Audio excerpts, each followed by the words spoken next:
aí galera, beleza? Como é que vocês estão? Meus amigos, no vídeo de hoje temos aqui 7 grandes temas, espero que dê para falar sobre todos, tem muita informação. O primeiro tema ele já é extenso porque vamos trazer notícias positivas do governo federal e temos fatos bem relevantes que aconteceram no Brasil. Bolsonaro se encontrou com a diretora-geral da OMC, quem não sabe, Organização Mundial do Comércio. Ela falou de forma simples e muito direta: o mundo não sobrevive sem o agro brasileiro. E sobre isso, temos aí alguns projetos de lei que devem estar entrando aí na pauta das próximas semanas, próximos meses, que são importantíssimos. E a gente vai comentar o que a esquerda anda fazendo para atrapalhar. Também saiu uma matéria internacional bem interessante sobre a Amazônia. E um tema que tem toda a ligação com o meio ambiente, pauta verde, ESG, que já está bem conhecida de vocês. Vocês já imaginaram receber um salário menor se você não seguir as práticas ESG? Pois isso já está no site aí da Mastercard, não sei se você é funcionário deles, mas eles vão adotar essa prática agora para todos os funcionários e a gente tem que comentar sobre isso. Depois temos aqui o nosso segundo tema, falar um pouco de mídia, desinformação, fake news, né? O que a imprensa andou fazendo nas últimas horas. Bolsonaro também andou dando uma mitada. Depois temos ali o Lula, né, com aquela cara já de raiva, porque o PT segue radicalizando. Vocês vão ver o que eles planejam para os bolsonaristas em caso de vitória da esquerda. O Flávio Dino deixou bem claro, e não é coisa boa. Além disso, temos informações de um possível ministro aí, quem sabe, da economia ou da Casa Civil, ligado à área econômica do governo Lula. Agora esqueci se é da economia ou da fazenda. Enfim, a gente vai falar sobre isso, algumas coisinhas. O Lula andou se encontrando com algumas pessoas interessantes que estavam com a terceira via nas últimas horas. Depois a gente vai falar da terceira via, hoje falamos dele. Moro aí passando vergonha na internet em diversos momentos, falar do Simone Tebet, falar do Dória, falar do Bivar, muita coisa. Depois sobre justiça, aí também temos eventos variados, desde coisas ligadas à Prevent Senior, que a Polícia Civil entregou um relatório final falando que a Prevent Senior é inocente, o que destoa bastante da CPI do Lula, que aconteceu no passado. O José Dirceu aí teve um probleminha no STJ, e Dirceu. Lula também passando vergonha com umas falas sem pé nem cabeça, enfim, muita coisa ligada ao judiciário. Depois coloquei ali, né, um Brasil à direita, algumas coisas ideológicas, espero que dê tempo, já não sei se vai dar tempo esse assunto, porque tem muita informação, vocês vão ver, mas o André Porciúnco lá ontem, né, apresentador do Eduardo Bolsonaro, o pessoal do ProArmas, apareceu no Jornal Nacional, na Globo News, saiu na Folha de São Paulo.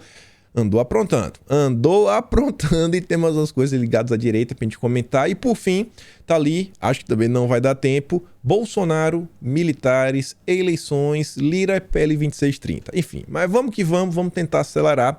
E vejam só, Bolsonaro, conforme se aproxima da campanha, parece que tá começando a ficar um pouco mais solto. Aí ontem ele fez o seguinte tweet, mas vamos aqui primeiro ver o do André Henning, né? Porque ele compartilha com um comentário em cima.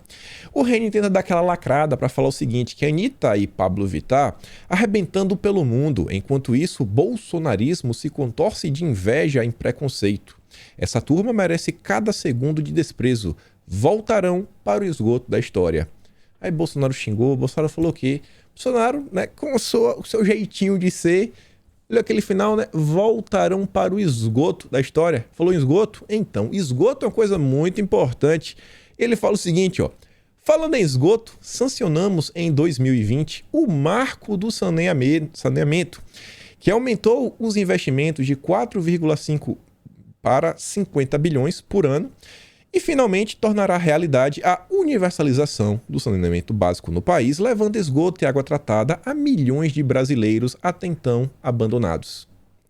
Segundo o SNS, antes do projeto, somente 84,3% tinha água potável e 54,95% tinham coleta de esgoto. Estamos falando sobre o básico para a sobrevivência, saúde e dignidade humana. Com o marco, garantimos esgoto tratado para mais de 9 milhões de pessoas já nos próximos 3 anos. Governos anteriores tiveram tempo mais do que o suficiente para resolver a situação de uma vez por todas. Mas o PT estava ocupado com o Foro de São Paulo? Deve ser. Mas preferiram vender falsa esperança e saquear o país. Precisou chegar ao meu governo para que se buscasse uma solução definitiva para um problema tão primitivo.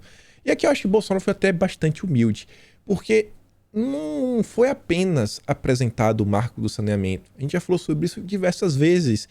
Ele colocou o projeto, teve que batalhar para ele ser pautado, para ele ser aprovado. E o Senado colocou alguns jabutis que Bolsonaro ainda teve que comprar uma briga gigante, principalmente com o pessoal aí, né, ligado aos governos do estado do Nordeste, porque ele vetou o artigo 16, que basicamente impediria a entrada do setor privado, o que não mudaria muito o cenário brasileiro. Então, assim, não é... ele está sendo humilde. Não foi apenas o governo, né? Teve realmente, assim, a canetinha presidencial para vetar aquele absurdo. A verdade é que, ao longo dos anos, problemas reais do Brasil foram ofuscados por temas midiáticos. Enquanto coisas, né?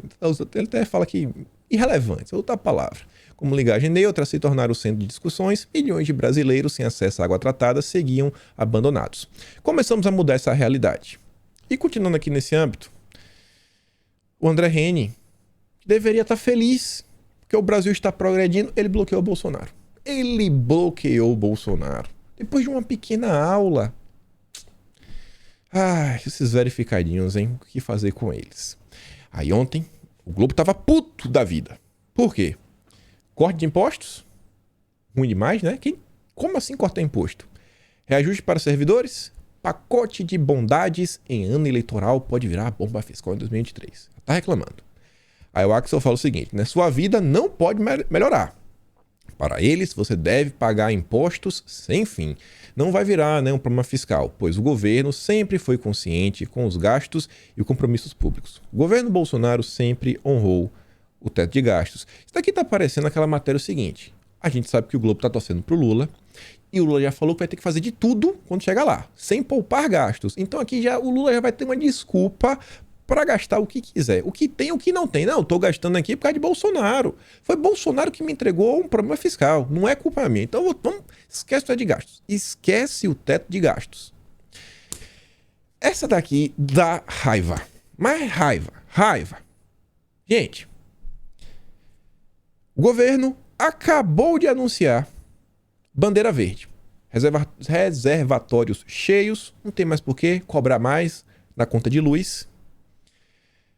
Bastou o governo anunciar isso e começou a valer dia 16 que uma agência reguladora, sim, sempre as agências reguladoras, reajuste, assim, a ANEEL reajusta em até 24% tarifas estaduais após redução nacional de 20%. O governo baixou 20%, a gente vai aumentar 24%. O pobre vai pagar mais! Vai pagar mais! O pobre vai pagar mais! É brincadeira. E o Mr. Baum, ele lembra que ano passado aconteceu a mesma coisa com combustível. Olha só. Após isenção de impostos federais, 18 estados e o Distrito Federal aumentam ICMS sobre o diesel. O povo parece que tem raiva de pobre. Ah, pobre, exploda. Tá nem aí. É inacreditável. Isso aqui está escancarado. Está escancarado. O governo trabalha para baixar impostos. Ele tá aí. Governo estadual, agências reguladoras, tudo em nome do que? Não sei. Não sei em nome do que. Em nome, talvez, do Lula. Acho que esse aqui que é o padrão que a imprensa gostaria que Bolsonaro fizesse, que é para tornar mais difícil a reeleição. Mas vejam só. O amigo do Lula, presidente argentino, a Argentina anuncia imposto sobre lucros inesperados de empresas. Eita, aí você vai, acontece um evento, você descobre um produto novo, você... Eita, esse meu eu vou ganhar um pouco a mais. Epa, dá um pedaço aí. Esse lucro é inesperado, manda pra cá. Manda pra cá que é pra ajudar os pobres. E tentar controlar a inflação que vem assolando o país. Isso é um absurdo, pô. Fernandes é exemplo para a imprensa brasileira durante todo o ano de 2020. Todo o ano. Malvadão? Bolsonaro. Mandou o povo ficar em casa até o fim. E se foi o apaixonado. Ficou mais em casa do que o Átila. Mas vamos continuar. Saiu no exame. Inflação chega a 55,1% na Argentina e quase metade da população passa fome. Realmente é amigo do Lula. Aprendeu com o Lula aí, né? Realmente é um discípulo do Foro de São Paulo. A Anitta fala. E tem gente que faz de tudo para que isso aconteça no Brasil. Mas vamos continuar. Índice de produção industrial sobe para 54,5 pontos em março. Revela CNI. Assim, eu não sei se 54 é um número muito alto, muito baixo, em que patamar está, mas uma palavra eu conheço, sobe. E eu gosto assim, eu gosto que continue subindo. Produção continue subindo, isso é um bom sinal. Que não é mais um sinal que a economia brasileira está progredindo. Até daqui, ó, desde dezembro, o índice estava abaixo de 50 pontos. Você sai de 50 para 54, aumenta aqui 10%. Então, acho que então, é um aumento bem considerável. Vamos continuar. Olha isso daqui.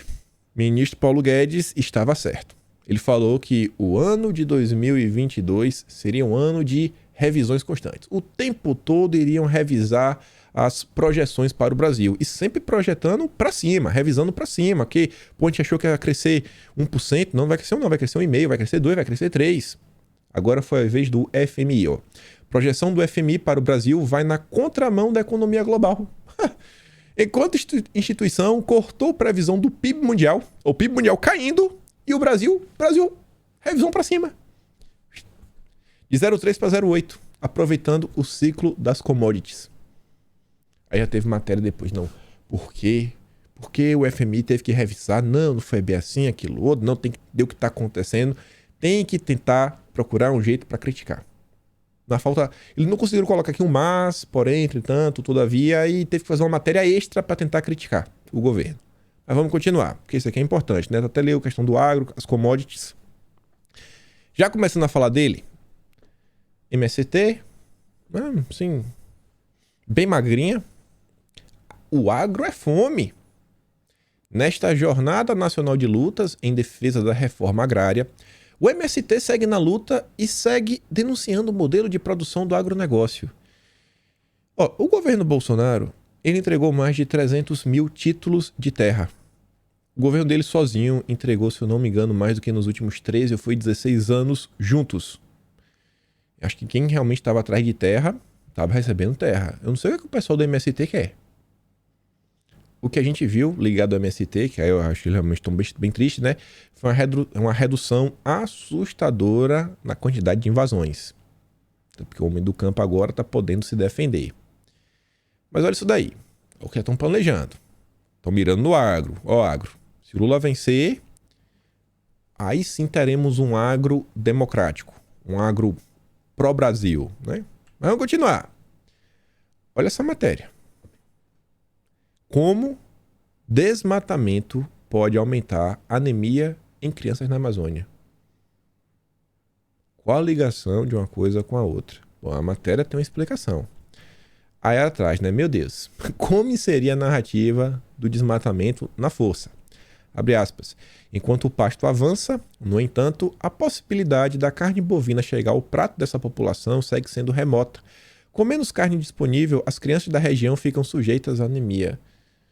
Mas com menos carne disponível, tem certeza isso? Assim, acho que a grande questão que a gente tem que lidar é desenvolver economicamente a região norte do país. Acho que esse é o principal ponto. Que as pessoas realmente tenham acesso, né? Tenham um maior poder de compra. Mas quem sou eu para discutir com os especialistas da BBC? Bolsonaro, como eu falei para vocês, ele recebeu a diretora-geral do OMC. É como se fosse uma agência reguladora, né, mais a nível internacional, mas é uma visita muito importante. E vejam só, né, ele recebeu uma audiência, conversamos sobre a manutenção do fluxo de comércio de fertilizantes e seus preços cada vez maiores, o que pode afetar a segurança alimentar em muitos países do mundo. O Brasil tem comida, o problema é o restante do mundo. Ele avisou, tem que ver isso daí. Olha a preocupação de Bolsonaro com a questão dos fertilizantes. Até hoje o Brasil está tendo, né, recebimento normal. As ofertas, as remessas estão chegando numa boa, por causa da política diplomática do Brasil. Todo mundo querendo que Bolsonaro decretasse briguei com você, não gosto de você, isso aqui, aquilo outro. Criticaram muito o governo, mas tá aí, garantindo comida para o mundo. Aí sai no Estadão, que é para não restar nenhuma dúvida. Depois Bolsonaro falou, Bolsonaro está divulgando fake news. Ela não falou isso, tá? Também aqui é a matéria do Estadão. Diretora da OMC diz que o mundo não sobrevive sem agricultura brasileira. Após ouvir o pedido de ajuda do presidente Jair Bolsonaro para garantia de acesso a fertilizantes, vou até agradecer aqui o Estadão, sério mesmo. É muito raro eu pegar uma matéria e se referir a Bolsonaro como presidente. Lula, ele sempre faz a questão de colocar o ex-presidente Lula. Agora, Bolsonaro é raro. Normalmente só bota o nome Jair Bolsonaro, Bolsonaro. Não mais do que isso. A diretora do OMC, não sei pronunciar o nome dela, se encontrou com a bancada ruralista em Brasília e disse que o mundo não sobrevive sem a produção brasileira de alimentos. A fala foi dita em meio a temores da diretora sobre uma crise de fome sem precedentes pela escassez de alimentos provocada pela situação que está acontecendo lá na Europa, que é um grande produtor de grãos, né, o país. Abre aspas. Eu sei que o mundo não sobrevive sem a agricultura brasileira. Precisamos pensar nos desafios futuros, não só do Brasil, mas do mundo todo. Fala aí, no evento, blá blá blá, na mansão do Lago Sul. Estou animada sobre o que o Brasil tem a dizer sobre a área ambiental e as tecnologias produtivas com potencial de descarbonização. Eu pensando que ela queria saber como é que o Brasil ia aumentar a produção nacional, o que o Brasil estava fazendo para tentar se tornar autossuficiente em fertilizante. Não, ela está preocupada com a pauta verde. Isso que fica meio assim, né? Tá bom. Tá meio estranho. Mas tudo bem, tá aí. Independente, ela tá entendendo o papel do Brasil nesse tabuleiro. Conforme o mundo está entrando em um conflito cada vez mais generalizado, envolvendo mais e mais países, a posição estratégica do país, do Brasil, nesse contexto, nesse tabuleiro geopolítico, está ganhando mais e mais relevância. E sobre isso, está tendo aquele evento lá em Portugal, várias pessoas importantíssimas aí do funcionalismo público brasileiro, do judiciário, legislativo, etc. E aí eu fiquei sabendo de um cara que estava lá, me fizeram assim um resumo. E esse rapaz aqui, ele é professor catedrático da Faculdade de Direito da Universidade de Lisboa. E disse que ele mandou muito bem lá. Parece que me falaram que parece que gravaram a entrevista dele. Eu vou atrás depois, mas me mandaram esse artigo que ele escreveu. E ele tá falando do Brasil e ele tá defendendo o Brasil. Interessantíssimo. O artigo dele é longo, vale a pena ler do início até o fim, porque os 3 primeiros pontos ele está desmentindo algumas falácias, né? Algumas mentiras propagadas aí pelo Macron, pela mídia, pelos artistas. A gente já sabe, né? Desde, sei lá, pegar aquelas fotos que nem eram de 2000, quando foi aquele caso que acho que foi 2019, que Leonardo DiCaprio, etc., divulgando foto do passado, Leonardo DiCaprio, Madonna, etc., ele sai desmistificando várias coisas.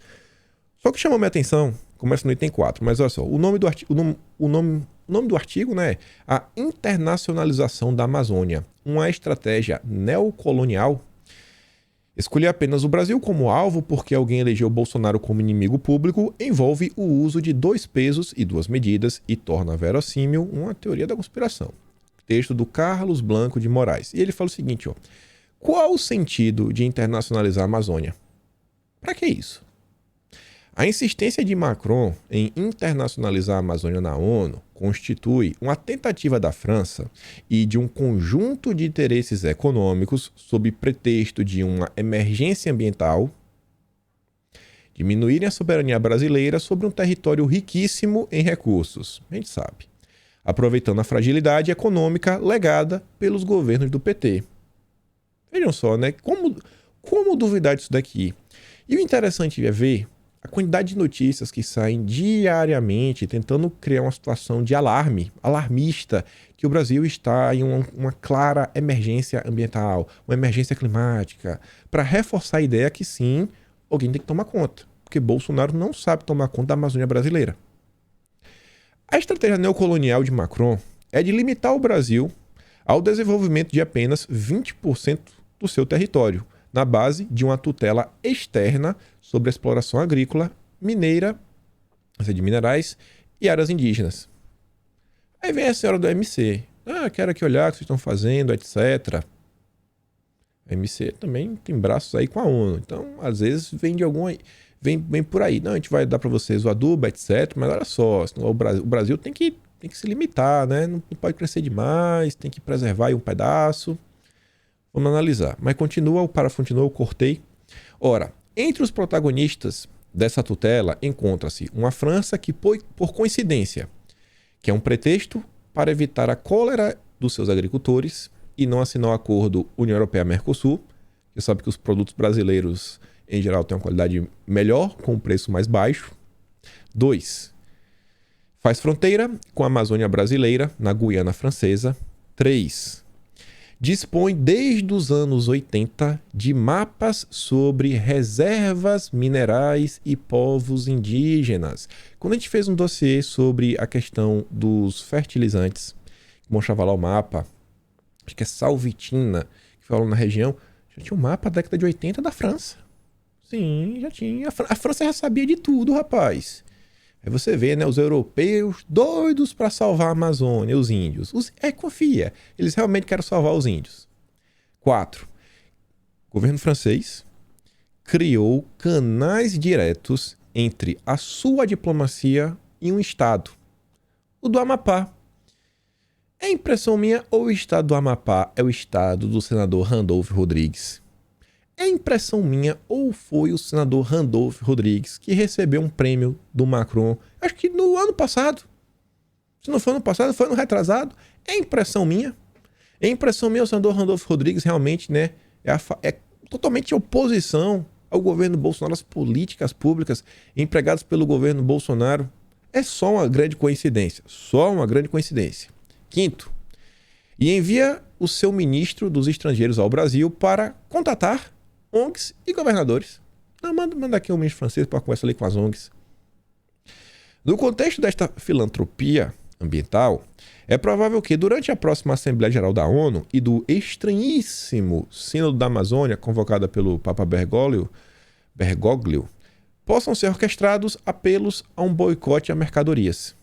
Não, vamos fazer aqui um boicote, porque o Brasil não tá do jeito certo, não tá isso, não tá aquilo outro, blá blá blá, tititi. Vai vendo, vai vendo.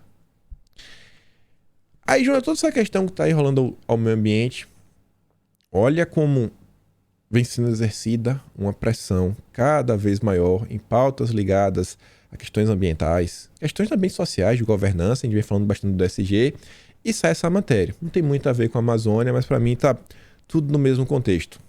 A Mastercard agora vinculará a remuneração de todos os funcionários da empresa, todos, não é? Porque antes era só os CEOs, presidentes, vice-presidentes, as metas ESG. Depois de fazê-lo apenas para aqueles de nível de vice-presidente executivo e acima de CEO. Todo mundo. Você está seguindo a meta? Não está? Não vai receber completão.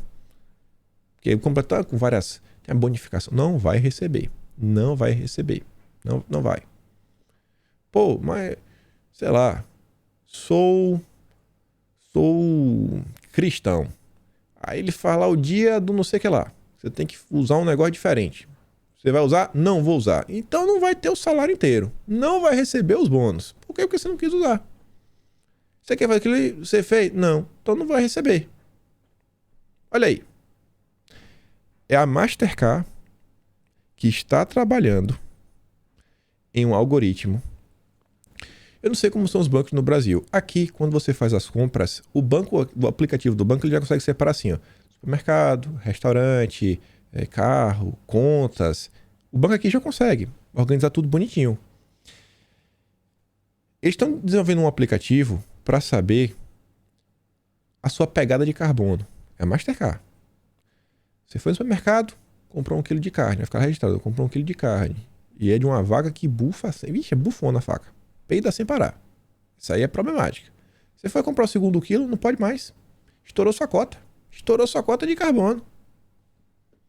Olha os temas que estão avançando em ritmo aceleradíssimo. Você já pensou que o salário de uma pessoa poderia estar impactado as metas de ESG? Tá no site oficial da empresa. Você entra lá na Mastercard, faz sustentabilidade, tá lá. Botei só aqui ó, o título em inglês, quem quiser pegar, dá um bisu. É isso aí que tá vindo. Tá vindo. De lá fora para dentro. Pressão internacional que vai ter. Isso daqui cresce bastante, né, dentro do mercado financeiro brasileiro. Mas enfim, isso a gente sempre vem conversando. E como falei para vocês, aquelas pautas legislativas ligadas ao meio ambiente, ligadas ao agro, que são importantíssimas. Frente do Agro quer prioridade em pauta criticada por danos ambientais. Quem que critica? Os artistas. Confia que realmente, né, meu Deus, os artistas estão corretos. Essa matéria é interessantíssima para ver como a esquerda atua. E a esquerda realmente, às vezes, joga abaixo. Os projetos listados como prioritários pelo setor são os mesmos contra os quais os artistas protestaram no início de março. Olha lá. Um deles retira das agências reguladoras a tarefa de analisar... Opa, peraí. Não, tá errado aqui essa palavra.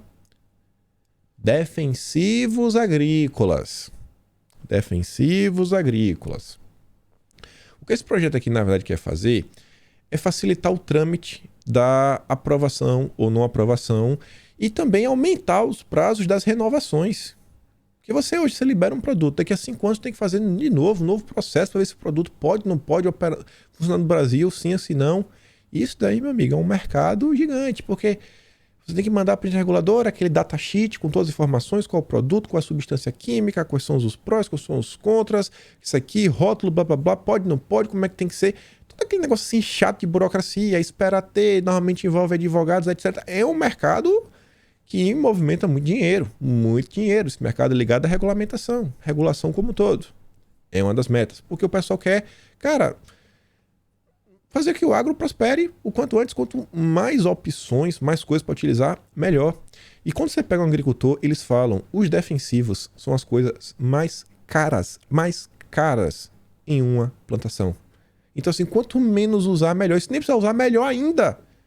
Eles não botam que são malvados. Ah, eu sou malvadão. Eu vou colocar aqui o defensivo agrícola. Só que o que a esquerda diz é agrotóxico. É agrotóxico. Mas continua. Esse projeto é chamado de PL do pesticida pela frente e PL do veneno pelos artistas. Tá vendo como é a esquerda? É a mesma coisa da PEC que visava colocar alguns freios no Ministério Público. Como foi que a turma do Diogo Mainardi, do antagonista Sérgio Moro, falou? PEC da vingança. Aí tenta capturar o coração das pessoas pelo emocional. Outro projeto é o da regularização fundiária. Esse daqui, para quem defende o meio ambiente, meu amigo, é sensacional. Isso aqui até o MST deveria apoiar, ó, que trata sobre a titulação de terras já ocupadas, para facilitar. Porque, olha só, reclamam que tá pegando fogo. Aí você vai lá, tá pegando fogo, tá? Quem é o dono dessa terra? Não sei. Não sei. Como é que não sabe? Não sei. Não tem aqui o papel. Então, assim, a partir do momento que você regulariza, tem um problema naquele pedaço de terra, você sabe quem é o dono. Você sabe quem você tem que cobrar. E a esquerda não quer. A esquerda não quer. E aí a esquerda chama, ó, PL da grilagem, que é um nome feio. Sempre trabalhando com emocional. Aí tem uns agora que a esquerda ainda não tem nome ruim para dar. Aí a matéria não consegue trazer. Ó. O terceiro projeto é o de licenciamento ambiental, que diminui o número de atividades que precisam do licenciamento, entre outras mudanças. Que é para facilitar também a liberação, né, para se expandir o mercado. E por fim, a frente também apontou como quarta prioridade o PL do autocontrole, que ainda aguarda a redação final da Câmara. O projeto delega para o produtor diversas tarefas de fiscalização da produção, hoje feitas por auditores federais e agropecuários. É tirar o fiscal do cangote do produtor. Fala assim, não, cara, vê aí, vê as coisinhas, manda aqui pra gente. Deve ter assim, um processo que você vai emitindo. E, obviamente, vai ter uma fiscalização periódica. Se constatar que você sempre está indo bem, ele vai relaxando. Agora, a partir do momento que você informa a coisa, ele chega lá e vê, aí a fiscalização vai vir com tudo. Dá a boa fé. Você não cumpriu com a boa fé, aí toma rasteira. Mas a esquerda está aí. Esses são os projetos que a esquerda está contra. Aí você escolhe, né? Lula é contra isso. Bolsonaro é a favor disso daí. Continuando aqui, para a gente falar de Bolsonaro, tá ali a imprensa. Isso aqui foi interessante. Bolsonaro, mais uma vez, imitando nas redes sociais, fez muita gente dar risada. Colocaram a notícia, saiu no Globo, saiu em vários veículos, que a Gaviões da Fiel, ligados ao Corinthians, vai ter um Bolsonaro arco-íris no desfile do carnaval. O que falar sobre isso, né? Primeiro que fica parecendo que é algo ruim. Sabe? Parece que eles estão achando algo ruim isso daí. Não entendi por quê. E passado poucas horas, a Gaviões da Fiel oficial foi na conta do Instagram para falar que a matéria, veiculada por alguns órgãos de imprensa, em especial o Folha de São Paulo, o Grêmio Gaviões da Fiel esclarece que as informações não são verdadeiras, são fake news. O Alan Santos Santana diz, né? Quer dizer então que o UOL, G1, Globo fizeram fake news sobre a Gaviões da Fiel?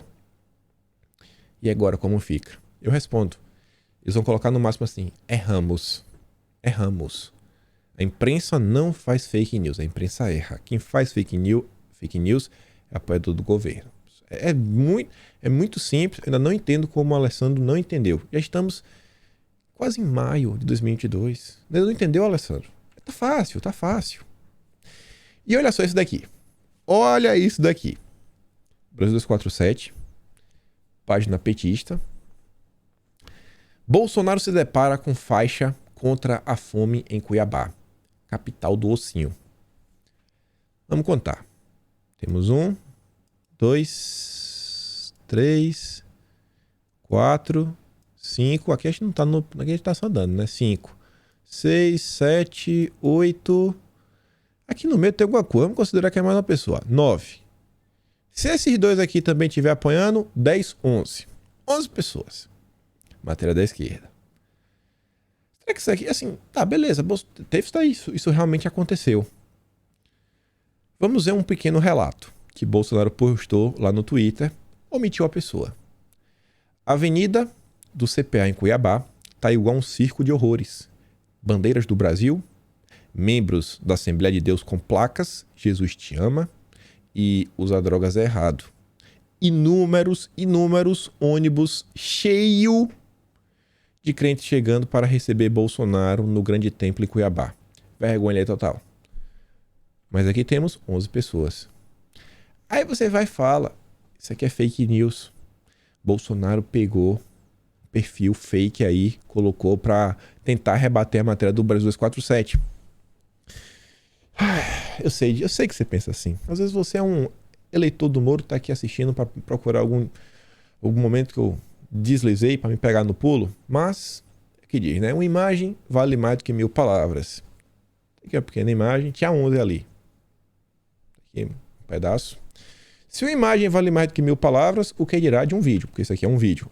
Vamos ver. Quero imagens, várias, no plural, um vídeo.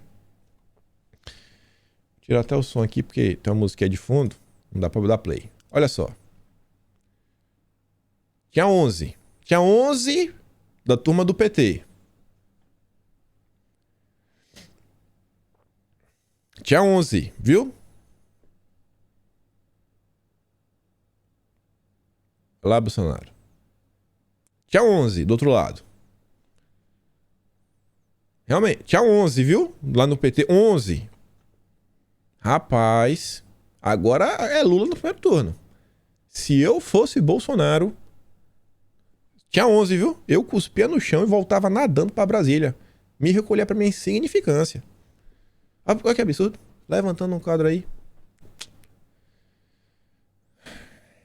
Tinha 11 pessoas. 11 pessoas lá na esquerda, viu? 11. Ele viu a placa.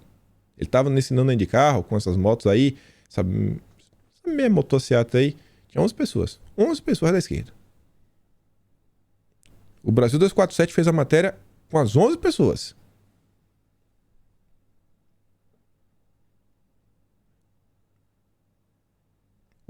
O pior é que, ó, Bolsonaro, ele coloca esse mundaréu de gente e ele não colocou as 11 pessoas da esquerda no vídeo. É um absurdo, Bolsonaro. É um absurdo. Isso aqui deveria ser motivo de impeachment. Eu não vi as 11 pessoas da esquerda. Matéria do Brasil 247. Essa é a imprensa nacional. Essa é a imprensa nacional. Mas vamos continuar porque só piora. Né? Falando do PT, meu Deus do céu. Poder 360. Lula tem 70% de chance de ganhar. Diz consultoria. Era a manchete. Aí você vai pro subtítulo. Norte-americana, Eurásia, que costuma errar, falou que a probabilidade de Bolsonaro ganhar é de 25%. Agora entendi, né? Ele erra quando fala de Bolsonaro. Mas Lula é 70%. Você vê aqui em cima, né? Lula tem 70% de chance de ganhar. É quando você vai ver, né? Mas ela costuma errar. A imprensa brasileira é um show à parte. E ainda falar mais dela, que temos aqui informações do PT, aqui ó. Economia, pronto. Nome para economia. Eu fiquei na dúvida se era ministro da Economia, era ministro da Casa Civil, Fazenda. Enfim. Guido Mantega se encontrou aí com empresários para apresentar quem é que vai ser um possível ministro da Economia do governo do Lula. E olha só, Mantega fez questão de dizer que Lula deverá escolher um ministro da Economia político, Esquece o nome técnico. Esquece o negócio aí de Ted Gás. Esquece isso. Com um bom legado de administração. Aí você vai pensar, pô, peraí. Político com bom legado. Quem será que o Lula vai indicar? Sei lá. A gente não consigo pensar aqui agora em nenhum governador de direita, assim, nenhum prefeito. Mas deve ter algum nome bonito, né? Citou 4 nomes. Rui Costa. Qual foi o legado de Rui Costa? Aquela compra maluca que envolveu o Bruno Dauster, Carlos Gabriel, dos respiradores. Paulo Câmara, Pernambuco, PSB. Wellington Dias, Piauí, PT. E Camilo Santana. Esse aqui é o exemplo de bom legado de administração para o PT que pode vir a ser um ministro da Economia. Confia. Tem como dar certo. Você escolhe. Lula, Bolsonaro, tem Paulo Guedes de um lado, do outro lado você tem aqui, ó. Wellington Dias, Paulo Câmara, Rui Costa e Camilo Santana. No vídeo de ontem, a gente comentou sobre essas 2 notícias, coloquei elas juntas, só para relembrar uma coisinha. Falamos, né, que o PT estava com medo aí de Bolsonaro, sob diversas razões, e que o Lula ele tinha que parar de falar para os convertidos e começar a mirar nos indecisos e tentar passar a ideia que a vitória dele depende do sucesso entre os indecisos e que toparão apoiar qualquer candidato contra Bolsonaro. Qualquer candidato. Então tem que começar a pintar essa ideia, que qualquer um é melhor que Bolsonaro. Não precisa falar do Lula, mas bate em Bolsonaro. E outra matéria fala a mesma coisa. De olho no eleitorado jovem, Lula falará menos sobre o seu legado. Ele vai começar a falar no pós-Bolsonaro, reconstrução. Porque assim, o Lula é ladrão, mas vai ser melhor. Ele vai ser melhor que Bolsonaro. O pessoal não quer ele ladrão, mas vai ser melhor que Bolsonaro. Por que eu fiz questão de trazer isso? A gente comentou isso no vídeo de ontem. Vera Magalhães. A gente comentou isso no vídeo de ontem, então a matéria saiu anteontem, né? Saiu dia 18. Na verdade, a Vera Magalhães já postou na madrugada de hoje, né? 1h da manhã do dia 20. Frente ampla de Lula pode ser pá de cal na terceira via. Título. O Lula de 2022 não tem cacife para unir em torno de si aquela amplitude de vozes, mas vai construindo aquilo que os partidos que querem se contrapor à polarização entre ele e Bolsonaro nem de perto arranham. Falar para os políticos e para grandes parcelas da sociedade que é preciso unir diferentes para combater Bolsonaro. Olha só que interessante. A Vera Magalhães já está aqui no carrinho do briefing. Qualquer um é melhor que Bolsonaro. Temos o Lula é o único nome que vai conseguir combater Bolsonaro. O que move caciques do MDB e nomes como Paulinho da Força e Gilberto Kassab para a órbita de Lula é menos um dever cívico de combater o projeto da autocracia que Bolsonaro deixa cada dia mais evidente e mais a expectativa de poder. Mas isso aqui é de boa. Entre a autocracia de Bolsonaro e a busca pelo poder do Kassab, do e Paulinho da Força, poder, vamos dar poder para eles. Vamos dar poder para eles. Eles são democratas, Bolsonaro não. Diante de tantas e tão graves ameaças, é natural e lógico que o discurso da frente ampla anti-bolsonarista ganhe corpo. A Vera Magalhães está se esforçando para isso. A Vera Magalhães está se esforçando para isso. Pode ser a maneira de Lula voltar a abrir distância em relação ao presidente e de antecipar o segundo turno para o primeiro. Tá bom. Aí nas redes sociais ontem, tá lá o Thomas Trauman, da Veja, falando de Bolsonaro. O Silvio, ele resume a thread inteira do Tominhas. O fio de Trauman, né, a thread que ele fez, evidencia que o presidente não é apenas uma ameaça à democracia, mas também à república. E digo mais, ao planeta Terra. E digo mais, ao sistema solar. E digo mais, à Via Láctea, o universo. Nem Goku consegue derrotar Bolsonaro. Pode chamar Marvel, o Batman. Bolsonaro é o maior vilão de todos os tempos. Olha o resumo. Então, Bolsonaro é o maior mal de todos. O maior mal de todos. O Thomas Trauman escreve na Veja. Um jornalista extremamente imparcial. Eu falei ontem, mas me incomoda falar uma coisa e não poder mostrar pra vocês. Eu odeio isso. Então, aproveitei e hoje a gente comenta. Thomas Trauman foi porta-voz de Dilma e assessor de Palocci. É esse cara que diz que Bolsonaro é um problema para a democracia e para a República Brasileira. Olha a fotinha dele, né? Olha como é bonito. Ai, que menino bonito. Esse cabelinho. Olha. Ah, rapaz. Se eu fosse mulher, viu? Esse trauma aí tava perdido. Essa é a galera. Essa é a galera que tá falando que Bolsonaro é um problema. Totalmente imparcial. Totalmente imparcial. Saem informações aí para mostrar o que é que aguarda o brasileiro em 2022 nas urnas. Haddad vem construindo aí. Eu ainda acho que o Márcio França tem mais chance de ser o governador de São Paulo, mas vamos observar para ver. Independente, os dois nomes são horríveis, na minha visão. Mas o Haddad está aí já articulando para ter, quem sabe, o vice, o Juliano Medeiros, presidente nacional do PSOL, vice-governador de São Paulo. Já imaginou? O PSOL na vice-governadoria. Tem esse lá, do outro lado você tem o Tarcísio. Aí você escolhe. Você escolhe. Acho o Tarcísio um nome perfeito. Eu vejo muitos problemas do Tarcísio, vou ser sincerão. Vejo muita coisa. Vou aqui fazer um dossiê sobre o Tarcísio. Tem o Haddad e o Juliano Medeiros do outro lado. É o que eu preciso saber. É o que eu preciso saber. Tá? Então, tá aí. Tirem as conclusões de vocês. E para você ver, o que aguarda o brasileiro em caso de vitória da esquerda? E não é só a nível estadual não, né? Porque é o mesmo Juliano Medeiros. Se é uma matéria na Folha de São Paulo, é um perfil chamado aí Central das Eleições, ele traz a matéria, ele coloca a manchete, né? Presidente do PSOL diz que Aldo Rebelo, pré-candidato ao Senado pelo PDT de São Paulo, é fascista de esquerda. Por quê? Juliano afirmou que Aldo é contra a luta de mulher, contra a luta das minorias. Aldo respondeu, se discordar desse pessoal do PSOL é fascista. A gente mostrou um vídeo do Rebelo que está chateado com o Lula, porque ele fala que o Lula não sabe o que é realmente o desenvolvimento dos povos indígenas, que se ele estiver preocupado, ele deveria investir em infraestrutura e dar condições para o indígena se desenvolver. Ele não deve apoiar Bolsonaro, não, Aldo Rebelo, não, ele é um cara de esquerda. Se o PSOL enxerga alguém como o Aldo Rebelo, já como extremista, imagina você.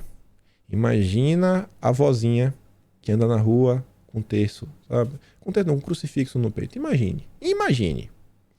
Aí soma isso daqui, as falas do Flávio Dino.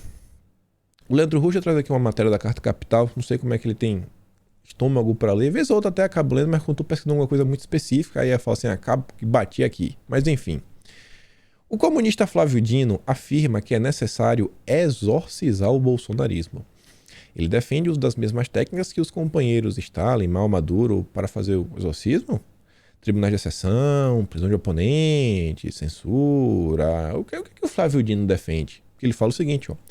Bolsonaro perderá, mas nós precisamos que também o bolsonarismo volte para sua casinha, afirmou Flávio Dino em entrevista publicada nesta segunda-feira pelo jornal Valor Econômico do Grupo Globo. Precisamos que o demônio volte para o inferno. Para isso, é preciso que haja mais exorcistas em ação. Tem Lula e tem Bolsonaro. Você escolhe o seu lado. Você escolhe o seu lado. O governo Bolsonaro tem inúmeros defeitos. Eu faço vídeo 1 hora por dia. Eu acho que isso aqui é mais relevante. E olha isso daqui. Paulinho da Força é uma coisa que chama a atenção, porque a gente vai mostrar a foto dele com o Eduardo Leite e o Aécio Neves, só que tem outra coisa que chama a minha atenção nessa foto. Olha o que o Lula tá usando, aquele velho coletinho, né? Estilo Evo Morales, se duvidar foi o que o Evo Morales deu pra ele. Já tá aqui mandando um salve indireto, quem sabe pro Foro de São Paulo. Somando forças pelo Brasil. Ampla aliança com outros partidos para as próximas eleições presidenciais. Esse mesmo Paulinho da Força esteve com Eduardo Leite. Também, ó, uma boa conversa sobre o Brasil é a necessária construção de convergências na agenda política. O Eduardo Leite cortou a Aécio, né? Valeu. O Paulinho da Força colocou. Estavam todos juntos. Agora você vê, ó, o Eduardo Leite vê o Paulinho da Força como um democrata e vice-versa. Então eles sentam para conversar. E o Eduardo Leite era um cara que podia, quem sabe, ter visto o Sérgio Moro. Então você vê, o Moro é um cara igual o Leite. Se o Paulinho da Força conversa com o Leite, conversa também com o Moro. E se o Paulinho da Força conversa com Lula, o Leite conversa com Lula e o Moro também conversa com Lula. São todos iguais. Não existe terceira via. Tá aí. Tá claro, tá desenhado. A única coisa que chama atenção aqui, chama inclusive da Globo, né? É que o Eduardo Leite cortou o Aécio Neves da foto. Não sei porque tá meio estranho, né? Essa cara do Aécio, tá parecendo um pinguim do Batman. O pessoal até fez essa... fez aqui, não sei, o pessoal aqui achou essa foto aqui, não sei se foi em qual momento da reunião, mas a Anitta falou que recebeu no Zap, né? O Batman, Robin e o Pinguim. Aí vamos que vamos continuar, brincadeiras à parte. O PS deu apoio de Lula no segundo turno. Gilberto Kassab tá no Rio de Janeiro, né? Vai conversar com o Eduardo Paes, ver o que vão fazer no estado. Paes confirmou a Kassab, o que hoje é um consenso no PSD. Sua opinião é que o partido não deve apoiar ninguém no primeiro turno. A priori, no primeiro turno, talvez apoie ninguém. E no segundo, bom, no segundo turno tá aqui dá certo. Nada vai ser dito publicamente antes da hora, mas a chance do PSD não apoiar o Lula é a mesma do Vasco ser campeão da Série A do Brasileirão deste ano. Ou seja, o Kassab vai estar com o Lula. Kassab, nos próximos dias, repetirá a conversa que teve hoje com Paes em Manaus, com Omar Aziz, em Manaus com Omar Aziz e em Salvador com Otto Alencar. É só figura lendária, né? Os amigos do Kassab. E eu resolvi fazer uma tabelinha que vez a gente faz. Isso daqui, gente, é o cenário que a Câmara se encontra hoje no Brasil. Eu coloquei aqui em laranja a terceira via, União Brasil, MDB, PSDB, Podemos, Novo Cidadania. Talvez possa questionar a presença do Novo. Em azul, os governistas, PL, PP, Republicanos e o PTB. Em verde, indefinidos, porque são partidos que até então não tomaram um lado, propriamente dito, que é o Avante, o PROS, o PSC, o PSD e o Patriota. Por mais que o PSD do Kassab deve colar com Lula livre. Se bem que o Kassab é aquele cara, né? Tendo poder, ele é capaz de dançar conforme a música. E tem uma turma Lula livre. PT, PSB, PDT, PSOL, PCdoB, Solidariedade do Plano da Força, PV e Rede. Hoje a Câmara, se pegasse uns totais, terceira via, 136 deputados, governistas, 181, indefinidos, 69 e Lula livre, 126. Esse cenário tá ruim para todo mundo. Ruim para todo mundo. Se essa for a mesma Câmara ano que vem, sabe quem que vai definir? Sabe quem vai decidir a eleição do presidente da Câmara? O Bivar, o ACM Neto, o Baleia Rossi. Por quê? Porque os governistas são 181. Se juntar a galera da esquerda com a terceira via, vai dar o quê? 262 levaram. São 257 votos. Já também, se os governistas trouxeram a terceira via, leva. Agora, qual acordo para isso daí? Qual o caos que vai ser? Você percebe que hoje o governo ele só aprova uma PEC, só tem como aprovar uma PEC se conseguir se juntar com a terceira via. Que aí vai dar 317 votos. Precisa de 308 para aprovar uma PEC. Você vê que hoje o Lula, mesmo se juntar com todo mundo indefinido, ele não consegue barrar uma PEC. A mesma coisa é o seguinte, continua esse caminho, vamos pensar que o Lula vence, etc. Se o tamanho da chapa governista for a mesma, o governo não consegue barrar nenhuma PEC se o Lula trouxer a terceira via para perto dele. Olha como a terceira via não tem voto, mas independente disso tem poder, porque hoje não, né? Desde sempre, o Brasil tem 3 poderes, o poder legislativo é um poder muito importante. Olha a importância de aumentar o número das bancadas. Olha a importância também de tentar trazer mais alguns partidos para perto. Com o cenário que tem, se o governo, os governos trouxerem, por exemplo, só os definidos, não vamos trazer todos esses definidos, que ainda não se definiram terceira via, o Lula livre, daria 250. 250 não aprova nada. Talvez aprove uma PL, um PLP não aprova uma PL se não tiver quórum completo. Esse é o cenário que o Brasil meio que se encontra hoje. Olha a importância. Por isso está todo mundo lutando por bancada. Por isso que o pessoal da terceira via está tentando emplacar aí um presidente. Por quê? Porque, cara, um presidente tentar aqui puxar, montar umas bancadas grandes de deputados, porque 2023 está vindo aí, nova eleição para presidente da Câmara, nova eleição para presidente do Senado, e com isso as comissões, as relatorias e o destino do Brasil. E querem discutir regulamentações, semipresidencialismo. Não adianta só pensar na presidência. A gente já comenta isso, mas aqui são alguns números, acho que vale uma pequena reflexão. E vamos continuar. Vai dar pra falar de terceira via hoje. Moro trabalha para Senado e já tem candidatos para suplente. Tá falando o Rueda, é um dos grandes nomes para ser o suplente do Moro. O Chico Graziano também, mas o Chico Graziano meio que já está descartado, porque ele até então não está afiliado a nenhum partido, o que impossibilitaria ele de ser suplente do Sérgio Moro. Em prol de Rueda, estão o fato de ser presidente do diretório da sigla em São Paulo e ter total interesse financeiro em a campanha que ao final pode beneficiá-lo. Isso daqui eu trouxe para vocês por única razão. É uma coisa que eu não sabia, talvez vocês não soubessem, então pode ser um conhecimento extra. Me foi relatado que na maior parte do tempo, os suplentes dos senadores são as pessoas que financiam a campanha, né? Pessoas com um cacauzinho que coloca ali, né, para ajudar o senador. E a do Moro aí parece que não é muito diferente disso. E o Moro vem trabalhando, né? Quer ser senador, não quer ser deputado, não. Sobre ele, ontem ele teve que passar vergonha na internet. Postou aí uma imagem falando que aprendeu a ler com um livro chamado Dendê Leão. Sabe qual é o problema disso?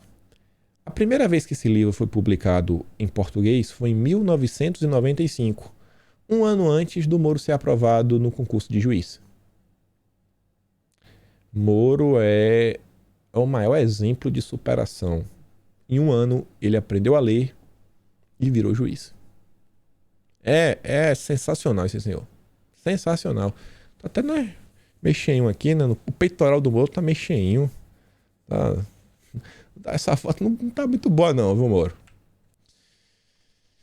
Já tá virando piada também. Moro posta a montagem como Homem de Ferro e brinca ser primo de Tony Stark. Boletar ele sabe. Mestre do boleteirismo. Mas, pelo amor de Deus. E o Bivar apareceu falando que nunca teve nenhum tipo de promessa para Moro ser candidato à presidência. Nunca teve isso daí. Moro já foi sabendo que esquece isso daí. Sem chance nenhuma. E aí a Aécio foi conversar com o Temer. Quero adiantar para ver se dá para um pouco de justiça. Se reuniu em São Paulo, momentos diferentes, com Fernando Henrique Cardoso e Temer. Com Fernando Henrique, discutiu o cenário político e o quadro eleitoral do Brasil. Ambos concordam, com a terceira via essencial, blá blá blá. Já com Temer, o deputado também discutiu o cenário eleitoral e as possibilidades de construir uma terceira via realmente competitiva, nas palavras do Tucano. O Temer acha que não tem muita condição, disse que o Dória também teve com o Temer, até falou que ele devia ser o candidato, o Temer falou que não quer, o Zé do Leite também teve com o Temer. Tô achando que a terceira via, dia 18, vai vir à TV, vai ir à TV falar que, ó, não tem candidato. Vamos apoiar o Lula. Aécio, escutando com FHC, com Temer. FHC mesmo, não tendo candidato, já falou. Vai sentar no colinho do Lula. E sobre o PSDB, eu não acompanhei muito porque, enfim, só mostra que realmente o partido tá com seus dias contados. O Dória brigou com o Bruno Araújo, presidente nacional da sigla, tirou da campanha dele, não é mais coordenador da campanha. E agora o Bruno Araújo foi grampeado. Grampeado. A CNN divulgou mais cedo que o presidente nacional do PSDB, Bruno Araújo, suspeitava de ter sido gravado por colegas do partido numa conversa política. Se Araújo ainda não tinha certeza da existência da gravação, pode acreditar. Uma importante fonte tucana confirmou ao radar que ela existe e foi mesmo enviada a João Dória. O conteúdo impublicável, diz o interlocutor do candidato tucano. Junta a isso com o que está acontecendo nas últimas movimentações, Paulinho da Força. Cara, eu acho que o Dória não vai ser candidato. Só uma matéria na Folha de São Paulo que era Dória fala que o Temer devia ser candidato e que o Dória jogando a toalha. Lula, Bolsonaro, Ciro Gomes. Acho que no fim vai sobrar esses três. Até porque a Simone Tebet já disse, né? Se eu não for escolhida a cabeça de chapa, não vou ajudar sendo vice. 1% dos votos. Tem como levar a sério? E isso daqui. Simone Tebet. Presidir sem um centrão, basta canetada e transparência. A Simone Tebet é do centrão. Ela é do MDB. É porque agora, na verdade, assim, centrão é só quem apoia o governo. Quem não apoia o governo é centro democrático. Isso aí é de acordo, né, a tabela de malabarismo do Diogo Mainardi, do antagonista. Então, assim, você apoia o Lula, você é centro democrático. Se você apoia o Bolsonaro, você é do centrão. Ai, Brasil, tem hora que cansa, né? Mas tem hora que dá um pouco de alegria. Polícia se opõe à CPI e isenta a Prevent Senior. O Luciano Hang diz, né? O tempo é o seu da razão. Sai a narrativa e entra a verdade. Pegou fogo no circo, mas o dinheiro gasto com politicagem não volta mais. Cabe agora dar o troco nas urnas. Polícia se opõe à CPI e isenta a Prevent Senior dos óbitos durante a pandemia. Está aqui a matéria da época, ligada ao Grupo Globo. A Polícia Civil de São Paulo apresentou à Justiça o relatório final da investigação sobre a conduta da Prevent Senior na pandemia. O documento isenta a operadora de planos de saúde de irregularidades no tratamento de pacientes. Não foram encontrados elementos informativos caracterizadores de ilícito penal. E aí coloca, né, praticado por funcionários, médicos, sei lá, e ex-funcionários denunciados por violação. Não tem. Não foram encontrados nada. A delegada concluiu que não há provas de que os óbitos da seguradora da Prevent Senior estejam relacionados ao chamado o kit lá, né, dos polêmicos. Também afastou a narrativa de que os médicos teriam sofrido pressão para recomendar algumas coisinhas, que também não pode falar nenhum nome, inclusive sem um consentimento de pacientes. Todas as narrativas caindo por terra. Procurado pela reportagem, o advogado da Prevent Senior, o Aristides Zaccarelli Neto, diz que o relatório começa a evidenciar acusações injustas contra a operadora. É o primeiro resultado de investigação técnica que mostra que a Prevent Senior foi alvo de uma injustiça semelhante à sofrida pela Escola Base há quase 30 anos. Esse caso da Escola Base é interessantíssimo. O Flávio Morgenstern ele já comentou sobre isso uma vez no passado, no curso dele, sempre de desinformação, etc. Isso aconteceu em São Paulo. Mentiram tanto que basicamente a escola fechou, destruiu a vida de inúmeras pessoas. Tudo com mentiras da imprensa. O relatório se baseou em perícias, depoimentos de executivos, médicos, outros funcionários, além de pacientes, familiares das vítimas. O documento sigiloso foi enviado ao Tribunal de Justiça de São Paulo na segunda-feira. Olha para isso aqui. Mandou segunda-feira o da Polícia Civil. E os parlamentares estão sendo esperados, no caso, no dia de ontem. E aí? Os vereadores da Câmara Municipal vão apresentar o relatório deles. Vai ficar bonito, né? Se os vereadores falam que a Prevent é culpada. Que agora tem um relatório da polícia, que realmente tem capacidade de investigar. As conclusões da Polícia Civil de São Paulo contrariam outra comissão, a CPI do Senado. As suspeitas mais robustas contra a empresa vieram a público a partir de depoimentos prestados por um grupo de médicos aos parlamentares em Brasília, né? Em nome de uma senhora lá. E a Prevent Senior, de uma forma, acho que muito bem feita, agora vai acionar a justiça. Vai acionar a justiça por tudo que aconteceu. É acionar a justiça médicos que denunciaram a operadora. A companhia usará como base o relatório da Polícia Civil. As peças estão sendo preparadas pela equipe jurídica da operadora e serão apresentadas na esfera civil. Os advogados também avaliam acionar um médico na esfera criminal. Quem tem boca fala o que quer. Agora você vai ter que responder pelo que você está falando e pelos danos gerados pelas suas falas. Às vezes as coisas dão certo, né, no Brasil. Às vezes dão certo. Às vezes. Graças a Deus. E só pra gente terminar o vídeo com um pouco mais, que sabe, de uma horinha, mas não tem como esquecer disso daqui. O STJ confirma a condenação de José Dirceu na Lava Jato. Lula, Gleisi e boa parte do petismo negam que tenha ocorrido corrupção na Petrobras. Foi tudo armação. A quinta turma do STJ pensa diferente e confirmou nesta terça a condenação do ex-ministro José Dirceu e de outros réus no âmbito da Operação Lava Jato, em processo que apurou condutas ilícitas de empresas privadas, entre elas Engevix, Engenharia, agentes políticos, funcionários públicos e integrantes da Petrobras.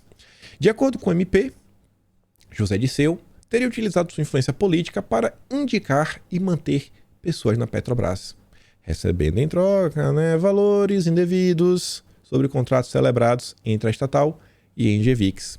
Em seu voto, o desembargador convocado ainda lembrou que, segundo documentos juntados aos autos, o ex-ministro teria recebido mais de 15 milhões de reais a título de propina e lavado mais de 10 milhões. E esse é o nosso PT. Esse é o nosso PT que quer voltar, como disse o Geraldo Alckmin no passado bem recente, querem voltar à cena do crime. Fico por aqui, né?